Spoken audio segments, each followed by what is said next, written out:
Civil வழக்கும் criminal வழக்கும் இவர்கள் மீது தொடுக்கப்பட்டிருக்கு. அரெஸ்ட் வாரண்ட்டும் பிறப்பிக்கப்பட்டிருக்கு. சார்ஜஸ் வந்து 2 சொல்கிறாங்க. ஒன்று, dollar denominated syndicate loans totalling $2 billion, $2 billion அப்படி வாங்கியிருக்கிறாங்க. அதுக்கு மேலே பாண்ட் ஆஃபரிங் மூலமாக $1 பில்லியன், மொத்தம் $3 பில்லியன் வந்து அங்கே மார்க்கெட்டில் ரைஸ் பண்ணியிருக்காங்க. ஒரு குறிப்பிட்ட ரேட்டுக்கு இந்த 12 கிகாவாட்டையும் விற்கிறதுக்கு அக்ரிமெண்ட் போடுறாங்க. இந்த அக்ரிமெண்ட் போடுவதற்கு SECI அதிகாரிகளுக்கு லஞ்சம் தரப்பட்டிருக்கிறது. மொத்தத்தில் 2029 கோடி ரூபாய் லஞ்சமாக கொடுப்பதற்கு அதானி உள்ளிட்டவர்கள் நேரடியாக டீல் பேசியிருக்கிறாங்க. கௌதம் அதானி 3 முறை நேரில் போய் சந்தித்து பார்த்து பேசியிருக்கிறார். ஒரு குறிப்பிட்ட கேஸை குறிப்பாக சொல்றாங்க.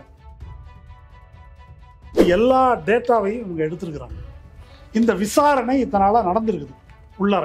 இது தொடர்பான விசாரணை. இந்த விசாரணை நடந்த போது அவங்க கண்டுபிடித்த விவரங்கள் இருக்கு இல்லையா, அது இன்னும் ஷாக்கிங். அவர் போன்ல இருந்து யாருக்கு எவ்வளவு கொடுத்தீங்க என்ன அப்படின்றத சாகர் அதானி, யாரு அதானியினுடைய மருமகன், மானிட்டர் பண்ணியிருக்காரு. Adani group. These individuals allegedly deleted electronic evidence and misled investigators during probe. Electronic எவிடன்ஸை டெலீட் பண்ணியிருக்காங்க. இந்த குற்றங்களின் அடிப்படையில் தான் இந்த அரெஸ்ட் வாரண்ட் என்பது வந்து பிறப்பிக்கப்பட்டிருக்கிறது. இதெல்லாம் அதானிக்கு தெரியாம இல்லை. ட்ரம்ப் ஜெயிச்ச உடனே ஒரு வாழ்த்து.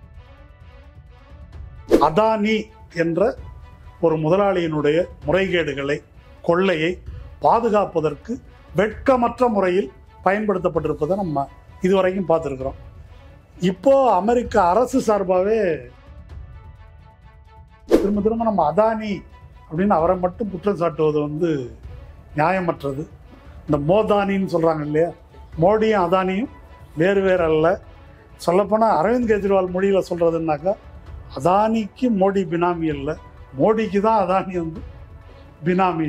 பிஜேபின்னா என்ன பிரச்சனைனாக்கா, பிஜேபின்னா சங்கி, பிஜேபின்னா ஆன்டி முஸ்லீம், பிஜேபின்னா இது மாதிரி மதவெறியை பரப்புறாங்க. எதுக்காக பரப்புறான்? அதன் மூலம் யார் ஆதாயம் அடைகிறார்கள்? எந்த நோக்கத்துக்காக இது செய்யப்படுது? எதற்காக என்றால் இதற்காகத்தான். அதானி, அம்பானி போன்ற இந்த குஜராத்தி, பனியா, மார்வாரி முதலாளிகளுக்கு இந்த நாட்டை சொந்தமாக்குவதற்கு. இப்போ நீதிமன்றத்தை பொறுத்த வரைக்கும் இதை எப்படி அணுகும்? எந்த நீதிமன்றம்? இந்தியாவில் இருக்கக்கூடிய நீதிமன்றம். கோர்ட்டுக்கு போனாக்கா எகைன் அதை நியாயப்படுத்துகின்ற ஒரு தீர்ப்பு கிடைக்கும். உடனே பிஜேபி வந்து கோர்ட்டே சொல்லிடுச்சு, அதுக்கு போகாம இருக்கிறதே நல்லது. இதை எப்படி மக்கள் இயக்கமா மாற்றுவது, மக்களுக்கு புரிய வைப்பது? இது யாரோ ஒரு அதானி எங்கேயோ சம்பாதிக்கிறது இல்லை, நம்ம கரண்ட் பில்லு. அரண்சை நண்பர்களுக்கு வணக்கம். அரண்சை ஊடகம் சுயேட்சையாக இயங்குவதற்காகவே உருவாக்கப்பட்டது. நாம் செய்கிற வேலை உண்மையிலேயே மக்களுக்காக செய்கிறோம் என்பதை நீங்கள் நம்பினால், வாய்ப்பு இருந்தால் இந்த ரேசர் பே QR கோடுக்குள்ளே நீங்கள் வந்து அதை ஸ்கேன் பண்ணி எங்களுக்கு உங்களால் இயன்றதை, விருப்பம் இருந்தால் ஆதரவு தெரிவிக்கலாம். வணக்கம், இது அரண்சை. நான் ஹசீஃப். இன்று நம்மோடு செயல்பாட்டாளர் தோழர் மருதையன் இணைந்திருக்கின்றார். அவரை வரவேற்போம். வணக்கம். வணக்கம். அமெரிக்க நீதிமன்றத்தில் இந்தியாவினுடைய மிகப்பெரிய தொழிலதிபர், பிரதமர் மோடியினுடைய நெருங்கிய நண்பர், அவருக்கு எதிராக வழக்கு தொடரப்பட்டிருக்கிறது. அவருக்கு எதிராக பிடிவாரண்ட் பிறப்பிக்கப்பட்டிருப்பதாகவும் செய்திகள் வெளியாகி இருக்கிறது. இந்தியாவில் இருக்கக்கூடிய சில அதிகாரிகளுக்கு அதானி நிறுவனம் லஞ்சம் கொடுத்தது அப்படின்ற குற்றச்சாட்டின் அடிப்படையில் இந்த பிடிவாரண்ட் பிறப்பிக்கப்பட்டிருக்கிறது, வழக்கம் தொடரப்பட்டிருக்கிறது. பின்னணி என்ன நடந்தது? இந்தியாவின் உள் விவகாரத்தில் அந்நிய நாடுகள் தலையிடுற ஒரு தேச விரோத சதி அப்படின்னு யாரும் சொல்லல இது வரைக்கும். இனிமேல் ஆரம்பிப்பாங்க. இன்னைக்கு தானே வந்திருக்கு. ஹிண்டன்பர்க் அறிக்கை வந்த போது அதானி என்ன சொன்னாருன்னா, இது இந்திய தேசத்துக்கு எதிரான தாக்குதல் அப்படின்னு சொன்னார். இந்திய முதலாளி இந்தியர்களுக்கு லஞ்சம் கொடுத்தா உங்களுக்கு என்ன பிரச்சனை, இது எங்களுடைய உள்நாட்டு பிரச்சனைன்னு சொல்லலை இது வரைக்கும். விஷயம் என்ன என்றால், அதானி குடும்பத்தார் மீது, வெறும் கௌதம் அதானி, சாகர் எஸ் அதானி, வினீத் ஜெயின், ரஞ்சித் குப்தா, ரூபேஷ் அகர்வால், சௌரவ் அகர்வால், தீபக் மல்ஹோத்ரா, சிரில் கபானஸ், இதில் 6 பேர் வந்து அதானி குரூப்பினுடைய நிர்வாகிகள், அதானி உள்பட்டு. இப்போ இவங்க மேலே கிரிமினல் மற்றும் சிவில் குற்றங்கள் இது 2 சாட்டப்பட்டிருக்குது. அதாவது மிஸ்டர் பீஸ் அவர் வந்து chairperson of the white collar fraud sub committee for the attorney general's advisory committee. இது ஒன்று. இன்னொன்று நம்ம செபி மாதிரி அங்கே செக்யூரிட்டிஸ் எக்ஸ்சேஞ்ச் கமிஷன் இருக்குது.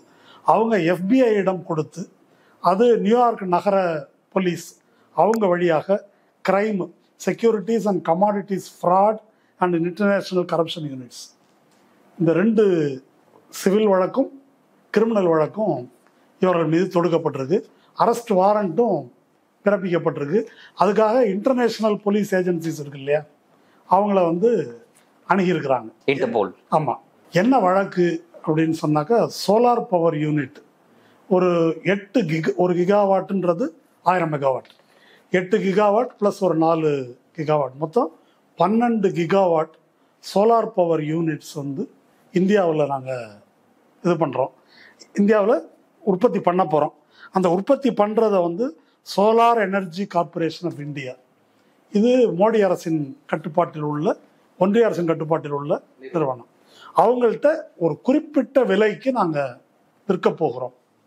இந்த விற்பனையின் மூலமாக ஒரு 20 ஆண்டுகளில் $2 பில்லியன், அதாவது $200 கோடி நிகர லாபம் கிடைக்கும் என்று சொல்லி அமெரிக்க வங்கிகள் மற்றும் அமெரிக்க முதலீட்டாளர்கள் அவங்க மத்தியில் இவங்க பணம் ரைஸ் பண்ணியிருக்கிறாங்க. எவ்வளோ பணம் ரைஸ் பண்ணியிருக்காங்க? சார்ஜஸ் 2 சொல்கிறாங்க. ஒன்று, dollar denominated syndicate loans totalling $2 billion, $2 billion அப்படி வாங்கியிருக்கிறாங்க. அதுக்கு மேலே பாண்ட் ஆஃபரிங் மூலமாக $1 பில்லியன், மொத்தம் $3 பில்லியன் அங்கே மார்க்கெட்டில் ரைஸ் பண்ணியிருக்காங்க. கிட்டத்தட்ட ஒரு 45,000-50,000 கோடி ரூபா அது பண்ணியிருக்காங்க. சரி, ஒரு பிஸ்னஸ் பண்ண போகிறேன் அப்படின்னு சொல்லி அங்கே ஃபண்டு ரைஸ் பண்ணியிருக்காரு. இதில் என்ன பிரச்சனை? அதான் அடுத்து வர்ற கேள்வி. அப்படி எழுப்பும்போது ஒன்று, ஒரு நிதி கேட்கும்போது இது மாதிரி SCCI, இந்த solar energy corporation of India, flat ரேட்டில் இந்த 12 கிகாவாட் பவரையும் வாங்க போகிறது. அதில் இவ்வளோ லாபம் கிடைக்கும். இந்த தொழிலில் எந்த ஊழலோ லஞ்சமோ முறைகேடுகளோ கிடையாது. ஒரு ஃபேர் பிஸ்னஸ் ப்ராக்டிஸ், அதில் தான் இதை நாங்கள் செய்கிறோம் என்று வாக்குறுதி அளித்து இதை அந்த மார்க்கெட்டில் இந்த ஃபண்டை ரைஸ் பண்ணியிருக்கிறாங்க. அமெரிக்கர்களுக்கு கொடுக்கப்பட்ட வாக்குறுதி அமெரிக்க வங்கிகளுக்கும் சர்வதேச முதலீட்டாளர்களுக்கும், அது இல்லாமல் அமெரிக்காவினுடைய இண்டிவிஜுவல் இன்வெஸ்டர்ஸுக்கும் கொடுக்கப்பட்ட ஒரு வாக்குறுதி. இந்த வாக்குறுதியை அதானி நிறுவனம் கடைபிடித்ததா என்றது கேள்வி. சரி, இப்போ SCCI வராங்க. ஒரு குறிப்பிட்ட ரேட்டுக்கு, என்ன ரேட்டு நமக்கு சொல்லலை, ஒரு குறிப்பிட்ட ரேட்டுக்கு இந்த 12 கிகாவாட்டையும் விற்கிறதுக்கு அக்ரிமெண்ட் போடுறாங்க. இந்த அக்ரிமெண்ட் போடுவதற்கு SCCI அதிகாரிகளுக்கு லஞ்சம் தரப்பட்டிருக்கிறது அப்படின்றது இந்த வைக்கப்பட்டிருக்கின்ற மிக முக்கியமான முதல் குற்றச்சாட்டு. சரி, லஞ்சத்தை கொடுத்து SCCIயோட ஒப்பந்தம் போட்டாச்சு, அதானி போட்டாங்க, ரைட்டு. இப்போ ஒன்றிய அரசு 12 கிகாவாட்டை தானே எங்க செலவு பண்ணும்? மின்சார வாரியங்கள் பூரா யார்கிட்ட இருக்குது? மாநிலங்கள்கிட்ட இருக்குது. இப்போ மாநிலங்கள் SCCI சொல்ற விலைக்கு அந்த சோலார் பவரை வாங்கணும். ஆனா பிஜேபி ஆளும் மாநிலங்கள் உள்ளிட்டு ஒருத்தனும் வாங்குறதுக்கு தயாரா இல்லை. அப்ப என்ன ரேட் அவங்க ஆஃபர் பண்ணாங்க, ஏன் வாங்கல? இப்ப இங்க வித்தாச்சு, இங்க வாங்கல, இப்போ இதுக்கு என்ன செய்யறது? அப்ப அதானி நான் பாத்துக்கிறேன், நீங்க கவலைப்படாதீங்க, SCCI சொல்றாரு, SCCI நான் பாத்துக்கிறேன் அப்படின்னு சொல்லிட்டு மாநில அதிகாரிகள், இந்த அதிகாரிகள்ன்ற இடத்துல அது SCCI இருக்கட்டும் மாநிலமா இருக்கட்டும் அரசியல்வாதிகளையும் நீங்க சேர்த்துக்கலாம். அது என்னன்றது விவரம் வெளியே வந்த பிறகுதான் நமக்கு தெரியும். அப்போ அவங்கள சரி கட்டி ஆர்டர் பிளேஸ் பண்றதுக்கு நான் உங்களுக்கு ஏற்பாடு பண்றேன் அப்படின்னு சொல்லிட்டு மொத்தத்தில் 2029 கோடி ரூபாய் லஞ்சமாக கொடுப்பதற்கு அதானி உள்ளிட்டவர்கள் நேரடியாக டீல் பேசியிருக்கிறாங்க. இதற்காக மாநில மின்சார வாரிய அதிகாரிகள், மாநில அரசியல்வாதிகள், இவங்களை கௌதம் அதானி 3 முறை நேரில் போய் சந்தித்து பார்த்து பேசியிருக்கிறார். ஒரு குறிப்பிட்ட கேஸை குறிப்பா சொல்றாங்க. ஆந்திரா 1750 கோடி ரூபா லஞ்சம். இதுக்கு பேரை குறிப்பிடல, அபிஷியல் 1 அபிஷியல் 2 அப்படி சொல்றாங்க. இது நேர Andhra Pradesh state electricity distribution companies அவங்க இதை வாங்குவதற்கு இந்த லஞ்சம் அவர்களுக்கு ஆஃபர் பண்ணப்பட்டிருக்குது. இது இல்லாம மற்ற நிறுவனங்களுக்கு ஆஃபர் பண்ணியிருக்கிறாங்க. இப்போ இது எல்லா டேட்டாவையும் இவங்க எடுத்திருக்கிறாங்க. இந்த விசாரணை இத்தனால நடந்திருக்குது உள்ளார, இது தொடர்பான விசாரணை. இந்த விசாரணை நடந்த போது அவங்க கண்டுபிடித்த விவரங்கள் இருக்கு இல்லையா, அது இன்னும் ஷாக்கிங்.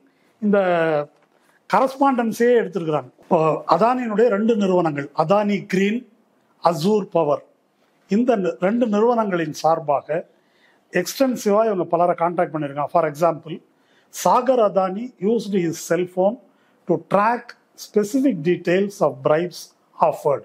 அவர் ஃபோனில் இருந்து யாருக்கு எவ்வளோ கொடுத்தீங்க என்ன அப்படின்றத சாகர் அதானி, யார், அதானியினுடைய மருமகன், மானிட்டர் பண்ணியிருக்காரு. ஆமாம், மானிட்டர் பண்ணியிருக்காரு.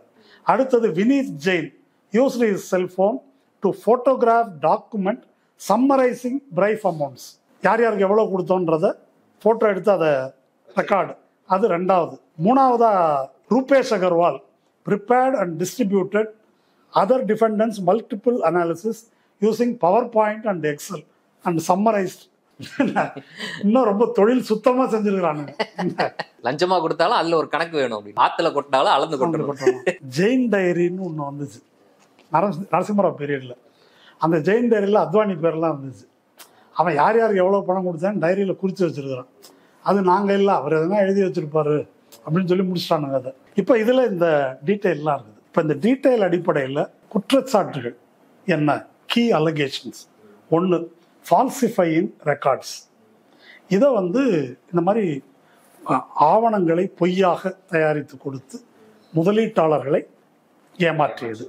2, பிரைபரி ஸ்கீம். இந்த மாதிரி ஒரு லஞ்சம், ஊழல் கொடுப்பதற்கான ஒரு திட்டம். 3வது, மிஸ்ரெப்ரசன்டேஷன் டு இன்வெஸ்டர்ஸ்.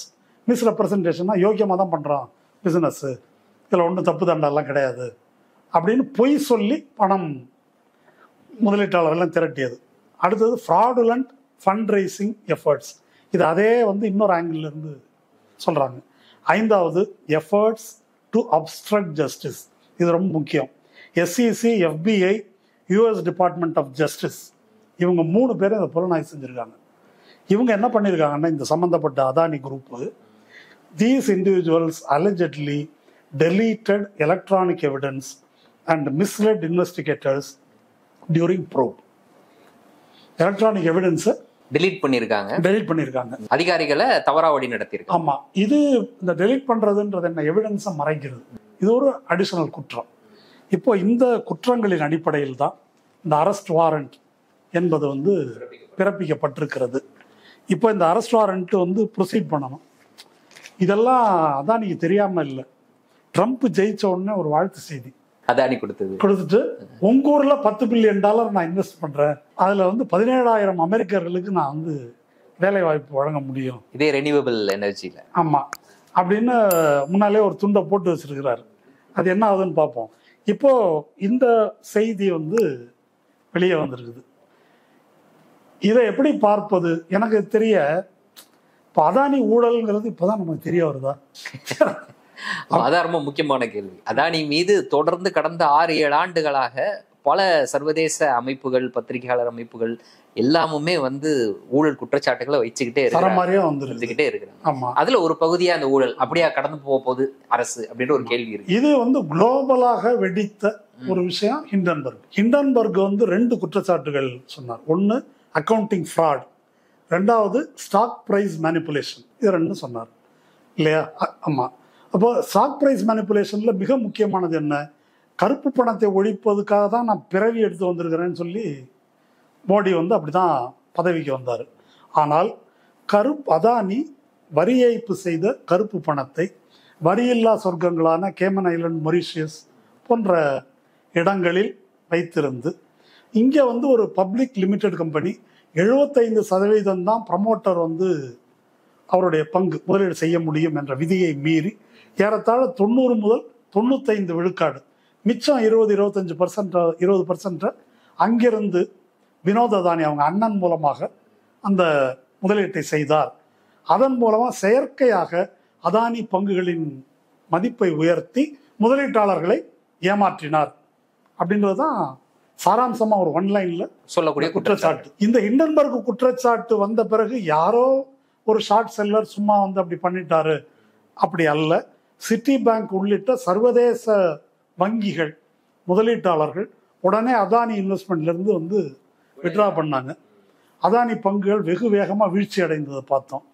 வீழ்ச்சி அடைந்த உடனே அதை முட்டு கொடுப்பதற்காக எல்ஐசி உள்ளிட்ட நிறுவனங்கள் மோடியின் உத்தரவின் பேரில் அதானியிடம் வந்து திரும்ப முதலீடு போட்டு அதை முட்டு கொடுத்து தூக்கி பழைய இடத்துக்கு கொண்டு வந்து நிறுத்தினாங்க. அதெல்லாம் ஒன்றும் கிடையாது அப்படின்னு சொன்னாங்க. இது வெளிப்படையாக ஒரு நிதி சந்தை முறைகேடு நடந்த பின்னும் அரசியல் அதிகாரத்தின் துணை கொண்டு பொதுமக்களுடைய பணம், எல்ஐசி பணம், அதை வந்து கொண்டு வங்கி பணம், இதை வந்து அதானியை காப்பாற்றுவதற்கு முட்டு கொடுத்தது பச்சையாக வந்து நடந்தது. அதுக்கு சுப்ரீம் கோர்ட்டில் ஒரு கேஸ் போட்டாங்க. ஆர்டிகல் 32ல் ஹிண்டன்பர்க் அறிக்கை தொடர்பாக விசாரணை நடத்தணும். ஆமாம், அது ஒரு தனி கேஸ். ஆர்டிகல் 32 அப்படின்றது ஒரு குடிமகனின் ஃபண்டமெண்டல் ரைட் பாதிக்கப்படுவதற்காக போடப்படும் வழக்கு. இப்போ ஒரு புல்டோசர் ஜட்ஜ்மெண்ட் வந்துருக்குது இல்லையா, இதெல்லாம் ஆர்டிகல் 32ல் போட்ட வழக்கு தான். அது எத்தனை நாள் கழிச்சு தீர்ப்பு வந்து, எத்தனை நாளாக இடிச்சிட்டு இருக்கிறாங்க, எத்தனை ஆயிரம் வீடுகள் இடிக்கப்பட்டிருக்கின்றன, ஆனால் இப்போ தான் அதுக்கு தீர்ப்பு வந்துருக்குது. ஆர்டிகல் 32ல் ஒரு வக்கீல் வந்து போடுறார் பெட்டிஷன், இதை விசாரிக்கணும்னு. உடனே அதை அட்மிட் பண்ணிக்கிட்டு அதை விசாரித்து அதானிக்கு சாதகமாக தீர்ப்பளிக்கிறார். இப்போ அந்த கேஸே ஆர்டிகல் 32ல் ஒரு இன்வெஸ்டருடைய ரைட் வந்து ஃபண்டமெண்டல் ரைட் ஆயிடுச்சு. இப்போ வீடு இடிச்சவனுடைய ரைட்டு ஃபண்டமெண்டல் ரைட் ஆகல, கொலை செய்யப்பட்டவனுடைய ரைட்டு ஃபண்டமெண்டல் ரைட் ஆகல, ரேப் பண்ணப்பட்ட பெண்களுடைய இது ஆகல. ஆனால் இன்வெஸ்டருடைய ரைட்டுன்ற பேரில் போய் யாருக்கு சாதகமாக தீர்ப்பு வந்ததுன்னா அதானிக்கு சாதகமாக. என்ன சொன்னார் சந்திரசூட் தான், என்ன சொன்னார்னா, இது செபி மேலே சந்தேகப்பட முடியாது. ஒரு கமிட்டி போட்டார், 5 பேர் கொண்ட குழு. அந்த குழு மீதே பிரச்சனை எழுப்பப்பட்டது. ஏனென்றால் அந்த குழுவில் வந்து கான்ஃப்ளிக்ட் ஆஃப் இன்ட்ரெஸ்ட் இருக்குது, அதில் இருக்கிற உறுப்பினர்கள் அப்படின்னு ஒரு முதல் கேள்வி. ரெண்டாவது, அவங்க வந்து விசாரிச்சுட்டு எல்லாத்தையும் விசாரிச்சிட்டோம், ஒரு 2 இது மட்டும்தான் விசாரிக்க வேண்டி பாக்கி இருக்குது. சரி, ஓகே, அது 2 தானே, முடிச்சுக்கலாம், ஒன்றும் பிரச்சனை இல்லை, இவங்க அந்த 2 முடிச்சுக்கங்க, இப்போதைக்கு கேஸை முடிச்சிட்டோம். முடிச்சதும் அப்படி நடத்தல சந்திரசூட், அந்த ஹிண்டன்பர்கை விசாரிக்கணும், அதை ஹிண்டன்பர்கோடைய அறிக்கையின்படி அதானி முறைகேடு செஞ்சிருக்காரா விசாரிக்கணும்னு தான் போடப்பட்டது. இவர் சந்திரசூட் வந்து ஹிண்டன்பர்கை விசாரிக்கணும் அப்படின்னு ஒரு தீர்ப்பு, சவுடாலா ஒரு தீர்ப்பு கொடுத்து அதை க்ளோஸ் பண்ணார். க்ளோஸ் பண்ண பிறகு என்ன நடந்தது, க்ளோஸ் பண்ணி மிக குறுகிய காலத்திலேயே மாதவி பூரி புச் மேட்டர் வந்து வெளியே வந்து செபியினுடைய தலைவர்னு சும்மா சொல்லக்கூடாது, முதன்முறையாக நியமிக்கப்பட்ட ஐஏஎஸ் ஐஆர்எஸ் அதிகாரி அல்லாத ஒரு தலைவர், முதன்முறையா ஐசிஐசிஐ பேங்க்ல தனியார் நிறுவனங்கள்ல வேலை செஞ்சவங்க, அப்படி உள்ள வந்தவங்க. அவங்க விஷயத்துல என்ன வெளியே வந்துச்சு, அவங்க அதானியினுடைய நிறுவனத்தில், முக்கியமா மொரீஷியஸ்ல வினோத் அதானியினுடைய எது ஹிண்டன்பர்கால குற்றம் சாட்டப்பட்டதோ அந்த நிறுவனத்தில் மாதவி பூரி புச்சுக்கு இன்வெஸ்ட்மெண்ட் இருக்குது அப்படின்னு வந்தது. அடுத்தது பிளாக் ஸ்டோன் என்ற அதானியோடு தொடர்புடைய ஒரு நிறுவனத்தில் இந்த அம்மாவுடைய கணவர் நேரடியாக எம்ப்ளாய் இருக்காரு. இப்போ இந்த மாதிரி இன்வெஸ்ட்மெண்ட்ல இருந்து இவங்க ஆதாயம் பெற்றிருக்கிறார்கள். இன்னும் நிறைய வந்தது. அதாவது ஓகார்ட் என்ற ஒரு பார்மசூட்டிக்கல் கம்பெனி, அதுக்கு இவங்க வாடகைக்கு விட்டுருக்குறாங்க. இதெல்லாம் லிஸ்டட் கம்பெனி, இவங்க வந்து சேர்மனாக இருந்துக்கிட்டு இதை செஞ்சுருக்கிறாங்க. இதெல்லாம் வந்தது. இது எதற்காவது எழுப்பப்பட்ட கேள்விகளுக்கு பதில் வந்ததான்னாங்க எந்த முறைகேடும் நடக்கவில்லை அப்படின்னு மொட்டையாக சொன்னாங்க. அடுத்து ஒரு கேள்வி எழுப்பப்பட்டது, அந்த இது மாதிரி மொட்டையாக பேசுறதெல்லாம் இருக்கட்டும், இந்த செபி அதானி தொடர்பான ஹிண்டன்பர்க் குற்றச்சாட்டுகளை விசாரணை பண்ணிச்சு இல்லையா, அதில் மாதவி பூரி பூச்சி இருந்தாங்களா இல்லையா அப்படின்னு ஒரு ஆர்டிஐ பெட்டிஷன் போடப்பட்டது. இப்போ அதுக்கு ஆமா அல்லது இல்லைன்னு ஒரு பதில் சொல்லணும்.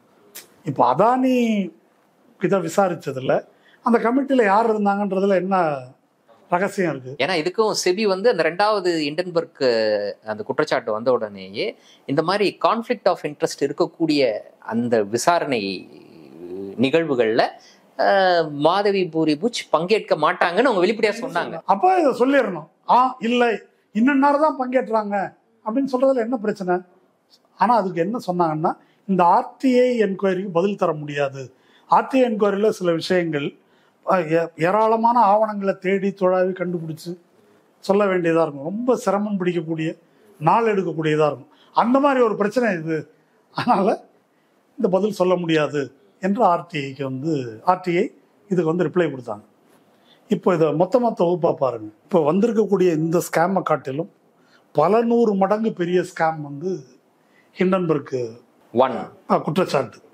அந்த ஹிண்டன்பர்க் குற்றச்சாட்டை யார் க்ளோஸ் பண்ணாங்கன்னாக்கா சுப்ரீம் கோர்ட் க்ளோஸ் பண்ணது.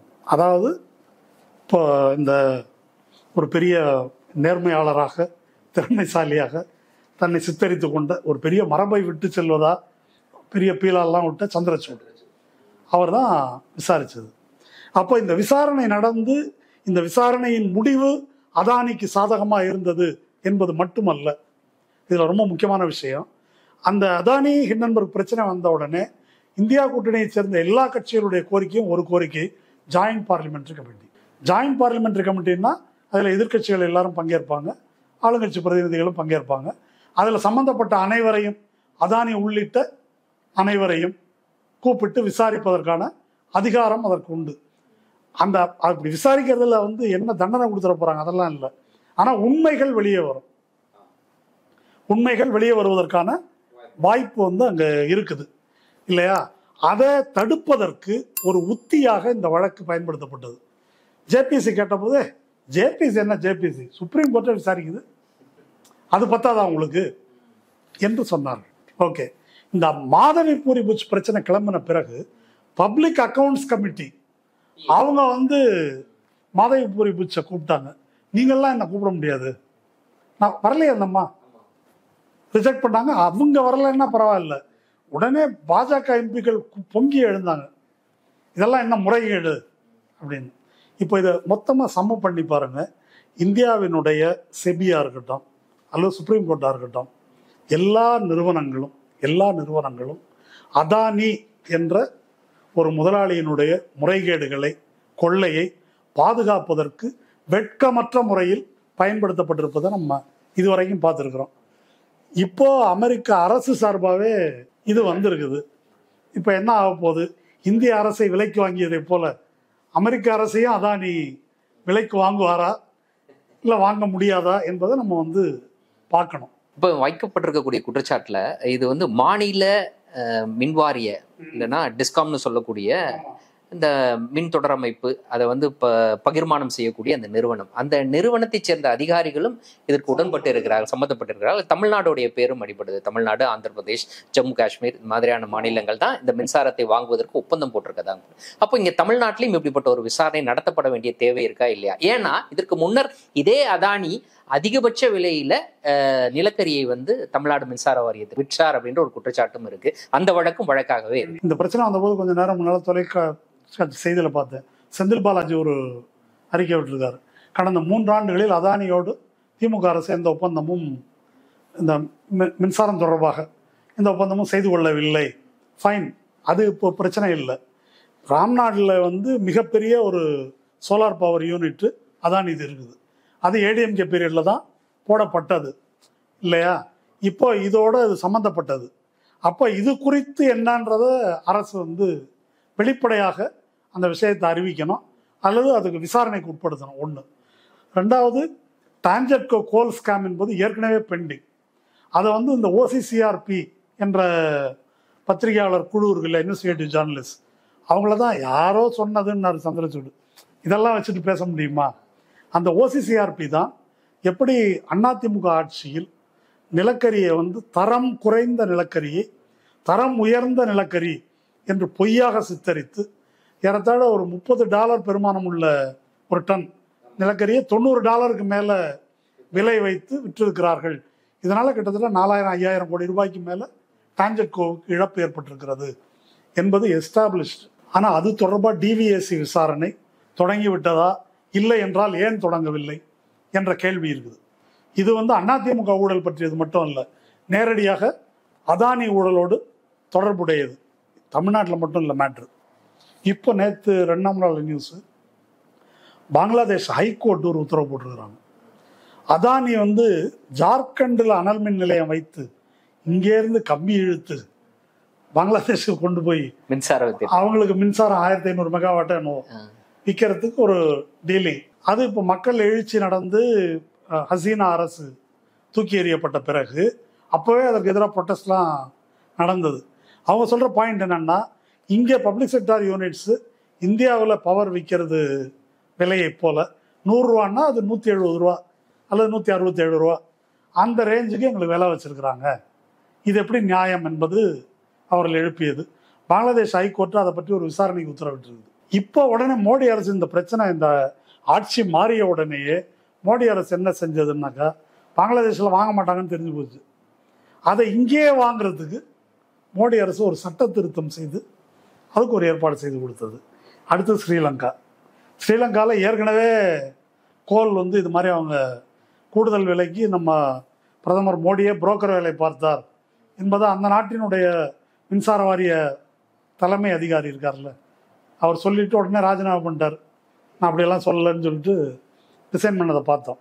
அங்கேயும் மோடி முன்னின்று அதானிக்கு இதை செய்து கொடுத்திருக்கிறார்.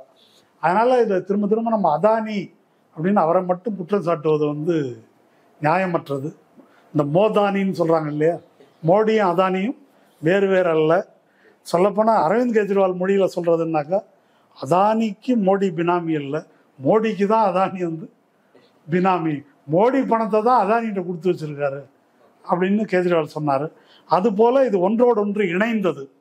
அந்த கோணத்தில் நம்ம இதை பார்க்க வேண்டியது. SCCI solar energy corporation of India அவங்க இந்த சூரிய மின்சக்தி இல்லை உற்பத்தி செய்யக்கூடிய மின்சாரத்தை மாநில அரசுகள் வாங்க வேண்டும் அப்படின்னு நிர்பந்திச்சாங்க.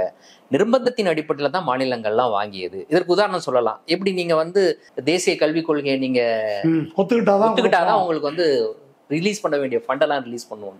அதே மாதிரியான ஒரு மிரட்டல் இதுல பிரைமரி ஹெல்த் சென்டர்ல யோகா ஒத்துக்கிட்டாதான் பிரைமரி ஹெல்த் சென்டருக்கு பணம் கொடுப்பேன். ஸோ SCCI அப்படியாக மிரட்டியதாக ஒரு குற்றச்சாட்டு இருக்கு. மாநில அரசுகளை, தமிழ்நாடு அரசு உட்பட எல்லாரையும் மிரட்டி இந்த மின்சாரத்தை வாங்கி ஆகணும்ட்டு. இல்லை இந்த விஷயங்களை மாநில அரசு வெளியிட்டாதான் நமக்கு தெரியும். இப்போ கல்வியை பற்றி சொல்றாங்க, இந்த மாதிரி நிர்பந்தப்படுத்துறாங்க அப்படின்றத அவங்க சொல்றாங்க, நமக்கு தெரியுது. இது நான் சில மருத்துவர்கள்ட்ட பேசினப்போ இந்த விஷயத்தை கேள்விப்பட்டேன். இந்த மாதிரி PHCயில் யோகான்னு வச்சுட்டு அதை வீடியோ எடுத்து அனுப்புனாதான் அந்த காசு அதை கொடுக்குறானுங்க அப்படின்னு சொல்லி. இப்போ மின்சாரத்துறையில் இப்படி நடக்குது அப்படின்னா இதெல்லாம் மாநில அரசுக்கும் ஒன்றிய அரசுக்கும் இடையிலான பிரச்சனை இல்லை, இது மக்களுடைய பிரச்சனை. இந்த காசை பூரா யார் கொடுக்குறாங்க? இப்போ இந்தியாவில் இருக்கிற மக்கள் கொள்ளையடிக்கப்படாமல் தடுப்பதற்கு அமெரிக்க புலனாய்வுத்துறை வேலை செய்யுது. அப்படிதானே இருக்குது. இப்போ அவன் என்ன சொல்றான்னா, முதலீட்டாளர்களை ஏமாத்திட்ட, எங்க நாட்டு முதலீட்டாளர்களை ஏமாத்திட்டேன்னு. இங்க நாம ஏமாந்தவங்க உண்மையில பணம் கொடுக்க போறவன் யாருன்னாக்க நம்ம தான். அப்போ இது வடிவேல் காமெடி மாதிரி இருக்குது. முதல்ல திருட்டு கொடுத்தது யாருன்னாக்க நம்ம தான் இந்த பணத்தை. ஆந்திரால இது மாதிரி பண்ணியிருக்கிறாங்க. இப்போ இங்கே என்னன்றத இதை கிளறுனா தான் தெரியும். ராம்நாடுல இருக்கிற சோலார் பவர் ப்ராஜெக்ட்ல என்ன ஊழல் நடந்திருக்கு என்பதை கிளறுனா தான் தெரியும். இந்த விஷயங்களை, அதாவது சில சிக்கல்கள் இருக்குதுங்க. இப்போ இந்த சாம்சங் பிரச்சனை மாதிரி தான், முதலீட்டாளர்கள் கோபித்துக் கொள்வார்கள் அப்படின்னு எதெல்லாம் விடலாம். தொழிற்சங்க உரிமையை விட்டு கொடுப்பதற்கு காம்ப்ரமைஸ் பண்ணிக்கிறதுக்கு, இல்லைன்னா அவங்க கிளம்பி போயிடுவாங்க. இப்போ அதே லாஜிக்கை நம்ம அதானியும் பேச போகிறோமா என்ற கேள்வி இருக்குது. அப்போ இந்த விஷயத்தை வெளியே கொண்டு வர வேண்டும். கொண்டு வரவில்லை என்றால் என்ன நடக்கும்? இப்போ எல்லா ஏர்போர்ட்டையும் அதானி கொடுப்பது படிப்படியாக போயிட்டு இருக்கு. நம்மகிட்ட ஒரு 6 ஏர்போர்ட் இருக்குதா? ஆமா, பைப் லைன்ல இருக்கு இன்னும் அதானிட்ட விற்கிறதுக்கு. இந்த 6 ஏர்போர்ட்டையும் கொடுத்துட்டாக்க நம்ம எல்லாம் டெவலப் பண்றோம். அல்லது இந்த மாதிரி பொதுமக்களிடம் இருந்து, அது ஏற்கனவே அந்த பிரச்சனை வந்தது. இந்த கொடுக்கற பற்றிய பிரச்சனை வரும்போது PTR நிதியமைச்சராக இருந்தப்போ இந்த கொஸ்டினை ரைஸ் பண்ணார். இது பப்ளிக் செக்டார் என்பதற்காகத்தான் மாநில அரசு மீனம்பாக்கம் ஏர்போர்ட்டுக்கு இடம் கொடுத்தோம். இப்போ நீ அதை தனியாருக்கு கொடுக்க போற அப்படின்னு சொன்னாக்கா அதுக்குரிய ரேட்டை போட்டு என்ற காசை கொடுத்துரு, அல்லது அதில் பார்ட்னராக என்ன மாநில அரசை சேர்த்துக்கோங்க, ஷேர் கொடுக்கணும் அப்படின்னு அவர் ரைஸ் பண்ண போது நிர்மலா சீதாராமன் சூப்பராக ஒரு பதில் சொன்னாங்க. நாங்கள் விற்கலையே, 99 வருஷம் லீஸுக்கு கொடுக்குறோம். அதானிக்கும் அப்படிதான் கொடுப்பாங்க. அப்போ லீஸுக்கு கொடுக்குறோம், அதனால அவங்க காசு தர முடியாது. இது எப்படி ஒரு மோசடியான விளக்கமாக இருக்குது அப்படின்னு PTR அன்னைக்கு பேசினார். அப்போ அந்த விஷயங்களை இப்போ நாம் எடுத்து பேச வேண்டும். ஏனென்றால் ஒரு பிரச்சனை இருக்குதுங்க. பிஜேபின்னா என்ன பிரச்சனைனாக்கா, பிஜேபின்னா சங்கி, பிஜேபின்னா ஆன்டி முஸ்லீம், பிஜேபின்னா இது மாதிரி மதவெறியை பரப்புறாங்க. எதுக்காக பரப்புறான், அதன் மூலம் யார் ஆதாயம் அடைகிறார்கள், எந்த நோக்கத்துக்காக இது செய்யப்படுது, மக்களை எதை பார்க்காமல் இருப்பதற்காக இதை பார்க்க சொல்லுகிறார்கள். பாபர் மசூதி அதை இடிச்சாங்க, அடுத்து காசி விஸ்வநாதர் கோயில் அதை எடுத்துனோன்றாங்க, அங்கே இருந்துச்சு லிங்கம் அப்படின்னு. இன்னொரு இடத்துல இப்போ ஒன்று பார்த்தேன், இன்னொரு இடத்துல அது மாதிரி கோர்ட் ஆர்டர் கொடுத்துருக்குறாங்க, அதை மசூதி அந்த காலத்தில் இடிச்சிட்டாங்க. இப்படி புது புது பிரச்சனைகளை இவர்கள் எழுப்புவதற்கு, மக்களுடைய கவனத்தை அந்த பக்கம் பார்க்கறதுக்கு, எதற்காக என்றால் இதற்காக தான்.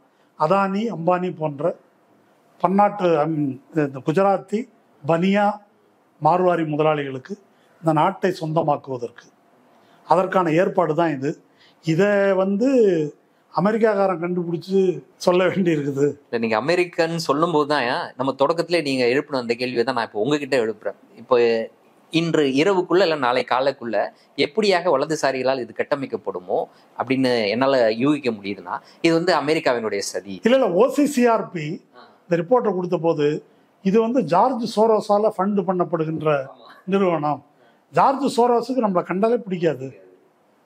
அதனால இந்தியாவை கேவலப்படுத்துறது, இழிவுபடுத்துவது, இந்த மாதிரி இங்கே சிறுபான்மையினர் மீதான தாக்குதல் பற்றி அவங்களுடைய ஹியூமன் ரைட்ஸ் வாட்ச் இருக்கு இல்லையா, அது கொடுத்தாக்க உடனே இது ஜார்ஜ் சோரோஸ் அப்படின்னு சொல்லுவாங்க. அந்த மாதிரி அடுத்த சதி கோட்பாடு அவங்க தயார் பண்ணிட்டு இருப்பாங்க இந்நேரம். இப்போ நீதிமன்றத்தை பொறுத்த வரைக்கும் இதை எப்படி அணுகும்னு நினைக்கிறீங்க? இந்த விஷயத்தை பொறுத்த வரைக்கும் எந்த நீதிமன்றம்? இந்தியாவில் இருக்கக்கூடிய நீதிமன்றம். தெரியல. இல்ல, எனக்கு இன்னொரு கேள்வியும் இருக்கு. இப்போ ஏதாவது ஒரு தகவல் வந்தா, அப்படியாக ஒன்று நடந்திருக்குமோ அப்படின்னு ஒரு தகவல் வந்தா, அந்த வீட்டோட வாசல்ல போய் நிக்கிற முதல் ஆளாக இன்னைக்கு அமலாக்கத்துறை இருக்கிறது. இதுல பேசப்படக்கூடிய தொகை மிகப்பெரிய தொகை, 32,000 கோடி, 2,000 கோடி, 5,000 கோடி. அப்போ இதுல ஏதாவது முகாந்திரம் இருக்கிறதா அப்படின்றத பற்றி விசாரணையை கூட இன்ன வரைக்கும் அமலாக்கத்துறை தொடர்ந்ததாக தெரியவே இல்லையே. இடி போகவே முடியாது. இல்ல, அதுல ஒரு சுவாரஸ்யம் இருக்குது இல்லையா, செபி கேஸ் வந்த போது சுப்ரீம் கோர்ட் 5 பேர் கொண்ட கமிட்டியை நியமித்தது. கமிட்டி போய் விசாரிச்சுட்டு ஒரு அற்புதமான பாயிண்ட் ஒன்று சொன்னாங்க. அதாவது ultimate beneficiary of the foreign portfolio investment, அந்த ஃபாரின் போர்ட்ஃபோலியோ இன்வெஸ்ட்மெண்ட்டுடைய அறுதி பயனீட்டாளர் யார் என்பதை தெரிவிக்கணும் அப்படின்னு ஒரு கிளாஸ் செபியில் இருந்தது. அதை 2018 மோடி ஐயா எடுத்துட்டாரு, நீக்கிட்டாரு. அப்போ நீக்கிட்டதுனால மொரிஷியஸ்ல இருந்து போட்ட பணத்துக்கு யார் ஒரிஜினல் ஓனர் என்பதை சொல்ல தேவையில்லை என்று ஆயிடுது. அப்போ இதுல கருப்பு பணம் ஏதாவது இருக்கா அப்படின்னாக்க நீங்க விசாரிங்க அப்படின்னு செபி இடியை சொன்னது. அதை எப்படிங்க எங்களை விசாரிக்க சொல்றீங்க? நீங்க விசாரிச்சு சொல்லி ஒரு ப்ரெடிகேட் அஃபென்ஸ் இருந்தா தானங்க நாங்க விசாரிக்க முடியும் அப்படின்னு இடி சொன்னாங்க. இப்படி ஒரு நாடகம் அரங்கேறியது. அந்த இடி தான் 2 விவசாயிகளோட வீட்டுக்கு போச்சு, மாத்தூருக்கு போச்சு. அதான் நம்ம பாக்குறோம். அதனால இவங்க இடியெல்லாம் இதுல போக போவதில்லை. இதுல ரொம்ப முக்கியமான பிரச்சனை என்னன்னு சொன்னாக்கா, இப்போ ஹிண்டன்பர்க் ரேஸ் ஆகி அப்படி போச்சு, மாதவி பூரி பூச்சு கத்தி அது அப்படியே அமைஞ்சிருச்சு. இது எல்லாத்தையுமே இந்த மாதிரி விட முடியும், வேற ஏதாவது ஒன்றை எழுப்ப முடியும் என்பதை மோடி மிக முக்கியமான கிரிமினல்களாக இந்த மெயின் ஸ்ட்ரீம் ஊடகங்கள் அவங்க இதை திசை திருப்புவது, வேறு தலைப்பு செய்தியை கொண்டு வருவது, இதை அவங்க ஒரு மெத்தடா வச்சிருக்கிறாங்க. அதை தாண்டி இதை ஒரு இயக்கமா எடுத்துட்டு போனோம் அப்படின்னு சொன்னாக்கா, இப்ப ராகுல் காந்தி ஒரு யாத்திரை போனார் இல்லையா, அந்த மாதிரி இதை பீப்புள்ஸ் மூவ்மெண்ட்டா எப்படி மாற்றுவது, அதானி அம்பானி இவங்களுக்கு நாட்டை சொந்தமாகாது, கொள்ளையடிக்க விடாது அப்படின்ற மாதிரி ஒரு மக்கள் இயக்கமாக இதை எப்படி மாற்றுவதுன்னு யோசித்தால் ஒழிய இந்த இப்ப இந்திய அரசியல்ல இதை ஒரு பேசு பொருளாக, விவாத பொருளாக ஆக்க முடியாது. முக்கியமா அதானி பிரைப் யாருக்கு கொடுத்திருக்காரு, யார் லஞ்சம் கொடுத்திருக்கிறாரு அப்படின்னா இந்தியாவில் இருக்கக்கூடிய அதிகாரிகளுக்கு, அரசு அதிகாரிகளுக்கு. அப்ப உடனடியாக அவர் மீது நடவடிக்கை எடுக்க வேண்டிய தேவை யாருக்கு இருக்குன்னா இந்தியாவில் இருக்கக்கூடிய விசாரணை அமைப்புகளுக்கு. ஒன்றிய அதிகாரிகள் கொடுத்திருக்காரு, மாநில அதிகாரிகள் கொடுத்திருக்கிறாரு. இதை கண்டறிந்து சொல்ல வேண்டிய அந்த முக்கியமான விஷயம் ஒன்றிய அரசினுடைய கையில இருக்குது. அதை சொல்ல வேண்டாம் என்பதற்கு ஒரு புதிய இலக்கணம் படைத்தவர் சந்திரசூட். எலக்ட்ரல் பாண்ட் கேஸ்ல யாருக்கு கொடுத்தான், எதுக்காக கொடுத்தான், இடி ரைடு மக்கியானால் கொடுத்தான், இது அத்தனையும் தெரிந்த பிறகும் அது வரைக்கும் சொல்லிட்டேன் இது சட்டவிரோதம், ஆனால் அது ஒன்றும் செய்ய முடியாது. சிவசேனாவில் ஆட்சியை கவிழ்த்தது சட்டவிரோதம், ஆனால் அதுக்கு மேலே ஒன்றும் செய்ய முடியாது, ரீஸ்டோர்லாம் பண்ண முடியாது அப்படின்னு அந்த நீதியை அப்படி கொண்டாந்து நிறுத்திட்டார். அவர் கண்ணில் இருக்கிற கருப்பு கொட்டி துணியை எடுத்துட்டு இதான் நீதி என்று கொண்டாந்து நிறுத்தி விட்டார். இப்படி ஒரு அநீதிக்கு முடிவு கொண்டு வரணும் அப்படின்னு சொன்னாக்கா நம்ம திரும்ப கோர்ட்டுக்கு போய் பயனில்லை. சொல்லப்போனால் இந்த மாதவிபூரி பூச்சிக்கு கோர்ட்டுக்கு போக வேண்டாம்னு சொல்லி சில மூத்த வழக்கறிஞர்கள் இனிமேல் கோர்ட்டுக்கு போகாமல் இருக்கிறது நல்லது அப்படின்னு முடிவு எடுத்துட்டாங்க. அப்படி சொல்லக்கூடிய அளவுக்கு அது வந்துருச்சு. ஏன்னா கோர்ட்டுக்கு போனாக்கா எகைன் அதை நியாயப்படுத்துகின்ற ஒரு தீர்ப்பு கிடைக்கும். உடனே பிஜேபி வந்து கோர்ட்டே சொல்லிடுச்சு அப்படின்றவாங்க. அதுக்கு போகாமல் இருக்கிறதே நல்லது என்ற நிலைக்கு மூத்த வழக்கறிஞர்களே வந்து விட்டார்கள் என்பதனால் இதை எப்படி மக்கள் இயக்கமாக மாற்றுவது, மக்களுக்கு புரிய வைப்பது, இது யாரோ ஒரு அதானி எங்கேயோ சம்பாதிக்கிறது இல்லை, நம்ம கரண்ட் பில்லு கடைசியில நம்ம தான் பாதிக்கப்படுறோம், நேரடியாக தொடர்பு உள்ளது. அதுல சம்பந்தப்பட்ட அயோக்கியர்கள், கிரிமினல்கள், எந்த அரசியல்வாதி, எந்த அதிகாரியாக இருந்தாலும் நாம் வந்து இந்த தமிழ்நாட்டை, இந்தியாவை கொள்ளையடிப்பதற்கு அதானிக்கு துணை நின்ற அவர்கள் அனைவரையும் நம்ம வந்து அம்பலப்படுத்த வேண்டும். அப்படிதான் அதை எடுத்துட்டு போகணும். இன்றைய தினம் எங்களோடு இணைந்து பல்வேறு தகவல்களையும் கருத்துக்களையும் பகிர்ந்து கொண்டமைக்கு நன்றி. நன்றி. மீண்டும் ஒரு நேர்காணலில் சந்திப்போம். நன்றி நண்பர்களே.